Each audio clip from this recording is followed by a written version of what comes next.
అద్దం పగిలితే శబ్దం వస్తుంది, కానీ గుండె పగిలితే నిశ్శబ్దమైపోద్ది.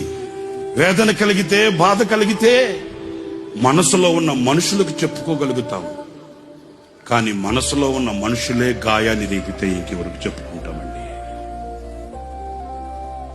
వింటున్నారా నేను చెప్పే మాట?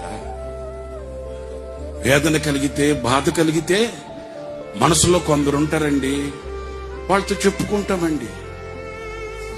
మరి ఆ మనసులో ఉన్న మనుషులే గాయపరిస్తే ఇంకెవరితో చెప్పుకుంటామేంటి? దేహానికి గాయమైతే కుదుట పడుతుంది, ఎవరో సహాయం చేస్తారు, మేలు కలుగుతుంది. మరి గుండెకే గాయమైతే గుండె గాయాన్ని చూడగలిగిన వాడు ఎవడున్నాడండి? ఆ గుండెకు కలిగిన గాయమే ఒక గేయం.